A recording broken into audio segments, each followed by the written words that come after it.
So what do you do if you have a weird or awkward shaped yard? You might want to consider adding a focal point in one end, which is what I'm going to do here. This yard started out as wide and it got narrower and narrower. We already have our entertaining areas over there. We could add another one here, but most likely it's not going to be used. So instead we're adding a focal point. At first it was going to be a fountain that gives us some nice noise, some nice dropping water. However, the client didn't want to deal with the maintenance of that, so we're going to add a pot and we're going to plant it up with succulents or other plants. So to make this space interesting and feel like it's part of the yard, I'm going to use hexagon pavers, much the same way that I would use flagstone to create a path. These are defined shapes and they came in 3 different colors that I ordered them. I also got the sandblast finish, and the sandblast gives it like a top cast finish, which makes it nice for walking because it gives it some grip, but it also just has that nice modern finish that is very popular right now. So the idea is to have this opening, which you see here, that's where you walk out to this area. Instead of just having a straight line that kind of follows the borders on either side, I'm going to stagger my pavers on either side. And that's going to kind of blur this area in and make it part of the garden. So I'm going to vary the colors from one paver to the other, or maybe do slight groupings, but basically I might go from my rose to my cream to my green one, and then do another pattern. And so your eyes are going to jump around and follow that. And to even blurry the space more into this path garden atmosphere, I'm going to plant in between some of them as well. And then at the end of it, we'll have this nice vertical feature that's going to be a beautiful pot. It's going to be planted, and so it really takes advantage of this yard and drives the theme throughout this space without actually spending a ton of money to do it. I think it's going to be a really charming feature in this space. I'm going to start out by marking the circle for my pot. We're going to have that surrounded by a few hexagon pavers as well. Make sure that's nice and centered, although it's probably going to be off-centered, just somewhere visually that makes sense. All right, you can see we hard piped in our irrigation.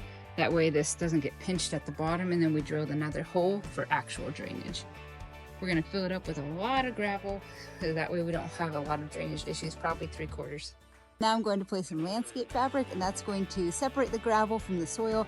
If I didn't do this, over time the soil is going to work its way down all the way through the soil, and then my drainage isn't really going to be that good at all. Now I'm adding some landscape fabric. This is going to separate my gravel from my soil, which is important because if I didn't do this, my soil would work its way down into the gravel, clogging all the pores, making my drainage not good. You can see I filled it up about 3/4 or halfway, somewhere in between there, full of gravel. This is going to ensure that I have really good drainage. Most of the plants I'm putting are succulents. They're going to be fine with this foot long, about a foot of soil.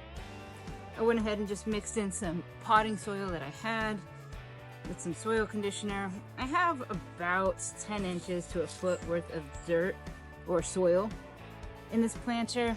It's kind of fluffy right now. I'm going to add a little bit more. Soil is bigger when you first put it in because there's a lot of air pockets and stuff like that. Over time it's going to sink down. I expect this to drop probably eventually probably up to like 3 inches or so. So right now I'm just going to soak this all, let it drop a little bit, kind of fill out those air pockets and let it sink in. Okay, so the soil I just put in is kind of fluffy. There's a lot of air pockets in it, so I want to fully saturate it. It's a little dry as well, so I'll make sure that I get it nice and moist so it's ready for the plants. When I put them in, they're not going to be overly stressed or the soil suck water out of them. You'll also notice that the landscape fabric I have high on all sides. I could pull this whole thing out and lift out all my soil. That's just ensuring that my soil is not creeping down the sides. Not the end of the world. I think the important thing to keep in mind is that the soil is going to drop. So you can already see it's starting to drop. It's probably dropped 1/2 inch already. And I can see that it is working. I put a lot of water in there. This won't happen when I irrigate because it won't be so much water at once. Okay, so this is my centerpiece. The Dianoa Casa Blue, no Clarity Blue. You have some root boundness here. Just going to loosen that up.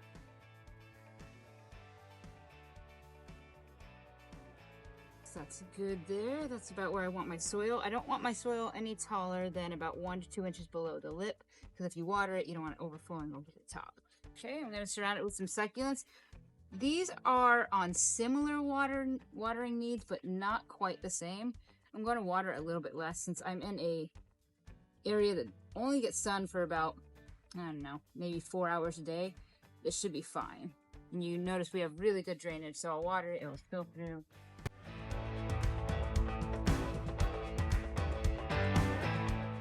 I want to just top this planter off with some decorative glass, and it's yellow, which is kind of unconventional, but I feel like it really picks up on the pink and blues, or will complement it at least.